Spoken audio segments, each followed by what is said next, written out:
11ই December Kushtia মুক্ত দিবস। 1971 সালের এই দিনে পাকিস্তানি হানাদার বাহিনীর পরাজয়ে মুক্ত হয় কুষ্টিয়া জেলা। বীর মুক্তিযোদ্ধাদের বীরত্ব, সর্বস্ব ত্যাগ, ছোট বড় বহু লড়াইয়ের বিনিময়ে কুষ্টিয়া অর্জন করে স্বাধীনতার স্বাদ। আকাশে ওড়ে বাংলাদেশের পতাকা। 1971 সালে মুক্তিযুদ্ধের সূচনা লগ্নে কুষ্টিয়া ছিল প্রতিরোধের দুর্গ। তৎকালীন কুষ্টিয়া জেলায় গঠিত হয় মুজিবনগর সরকার। যুদ্ধের শুরু থেকে জেলার বিভিন্ন স্থানে মুক্তিবাহিনী ও পাক হানাদার বাহিনীর মধ্যে সংগঠিত হয় ছোট বড় অন্তত 127টি রক্তক্ষয়ী যুদ্ধ। অগাস্ট ও সেপ্টেম্বরে মুক্তিবাহিনীর প্রবল প্রতিরোধের মুখে বিপর্যয় হয়ে পড়ে পাক সেনারা। শহর ছাড়া প্রায় পুরো জেলা নিয়ন্ত্রণে নিয়ে নেয় মুক্তিযোদ্ধারা। এরপর 11ই ডিসেম্বর আবার মুক্তিবাহিনীর প্রবল আক্রমণে শহর ছাড়তে বাধ্য হয় পাক হানাদার বাহিনী। এই দেশটাকে স্বাধীন করতে পারলে তারা স্বাধীনভাবে বাঁচতে পারবে, দুই মুঠো খেতে পারবে। তখন তো আমাদের এই পূর্ব পাকিস্তান বড়লোক দেশ ছিল না, আমরা গরিব দেশ ছিলাম। এখান থেকে যা উপায় হয়তো পাকিস্তান নিয়ে যেত। আমরা চাচ্ছিলাম আমরা স্বাধীনতা পাই, তারপরে আমরা এক মুঠো খেয়ে আমরা স্বাধীন দেশে বাস করব।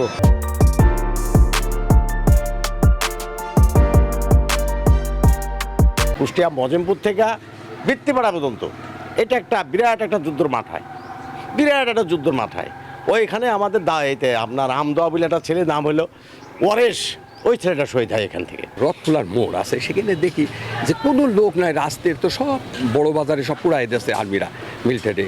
তো আমি দেখছি যে 7 গাড়ি মিলিটারি আসছে, মিলিটারি সব ইন্ডিয়ান মিলিটারিরা। এরা যখন আমার সামনে আসলো তখন আমরা একটা বলে জয় হিন্দ করে আমরা কথা বলতাম। তো ওরা তখন লাইভে আসে আমাকে বাহুবাদী বুকের পর থাবা দিয়ে রাইফেলটা দেখলাম, বলো স্যার হাম মুক্তি বাহিনী হয়, হাম বিহার চাকুলি সে ট্রেনিং কিয়া হয়। তো সাবাস।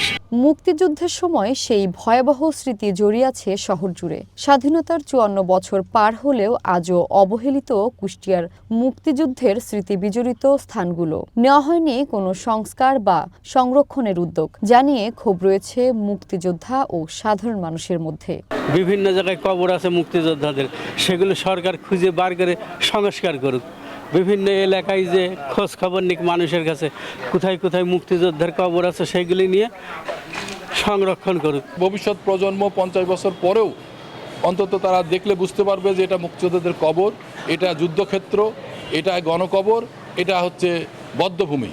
তো এমনিভাবে 4টে আদলে ডিজাইন করে সরকারের করার কথা ছিল, কিন্তু সেটা আজ পর্যন্ত সেটা বাস্তবায়িত হয়নি। এই দিনটিকে ঘিরে মুক্তিযোদ্ধাদের নিয়ে নানা আয়োজন করেছে জেলা প্রশাসন। মুক্তিযুদ্ধের স্মৃতি বিজড়িত স্থানগুলো সংস্কার ও সংরক্ষণের উদ্যোগ নেওয়ার প্রতিশ্রুতি দেন জেলা প্রশাসনের এই কর্মকর্তা। যদি কোনো সংস্কার বা কোনো কিছুর প্রয়োজন হয়, তারা আমাদের কাছে তথ্য পাঠাইলে আমরা ওইটা সংস্কারের জন্য আমরা মুক্তিযোদ্ধা বিষয়ক মন্ত্রণালয়ে তথ্য পাঠিয়ে দিব এবং পরবর্তীতে আমরা চেষ্টা করব এগুলো সরকারের পক্ষ থেকে দ্রুত কিভাবে সংস্কার করা যায়। 16ই ডিসেম্বর চূড়ান্ত বিজয়ের 5 দিন আগেই কুষ্টিয়ার মুক্তিকামী দামাল ছেলেরা ছিনিয়ে এনেছিল স্বাধীনতা। 11ই ডিসেম্বর তাই শুধু একটি তারিখ নয়, এটি কুষ্টিয়ার মানুষের গৌরব, আত্মত্যাগ আর বীরত্বের একটি দিন। ভৌমি সারথী, ওয়ান ন্যাশনাল ডেস্ক।